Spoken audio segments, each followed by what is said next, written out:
ये उस समय की बात है जब गांव में बिजली नहीं होती थी। शाम ढलते ही लोग अपने घरों में सिमट जाते थे। कहा जाता था, अंधेरा होते ही बाहर मत निकलना। चीकू 3 साल का एक मासूम बच्चा था। एक दिन वो खेलते खेलते अपने दोस्त के घर रुक गया। खेल में इतना खो गया कि उसे पता ही नहीं चला कब सूरज डूब गया। जब उसे याद आया तो वो अकेला ही अपने घर की ओर चल पड़ा।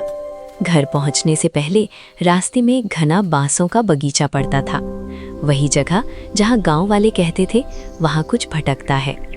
जैसे ही चीकू उस रास्ते पर पहुंचा, हल्की ठंडी हवा चलने लगी। बांस आपस में टकराने लगे, सर सर। अचानक चीकू की नज़र सामने पड़ी। बांसों के बीच एक काली परछाई हिली।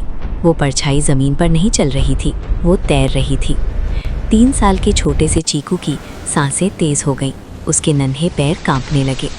तभी एक बांस धीरे धीरे झुक गया और उसका रास्ता रोक लिया।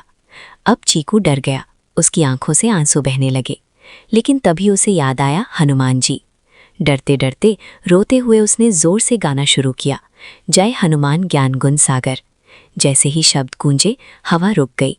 वो काली परछाई पीछे हटने लगी और तभी एक तेज सुनहली रोशनी फैल गई।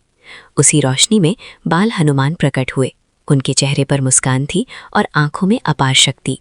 उन्होंने चीकू का हाथ पकड़ा और कहा, डर मत, जहां भक्ति है वहां भय नहीं टिकता। उस पल भूत की परछाई धुएं की तरह हवा में खुल गई। झुका हुआ बांस फिर से सीधा हो गया। दोनों हाथ में हाथ डालकर घर की ओर चल पड़े। जब चीकू घर पहुंचा तो माँ बाप और गांव वाले घबरा गए। कहाँ थे तुम? चीकू ने पीछे देखा, लेकिन बाल हनुमान वहां नहीं थे। बस मन में एक विश्वास था, वो अकेला नहीं था।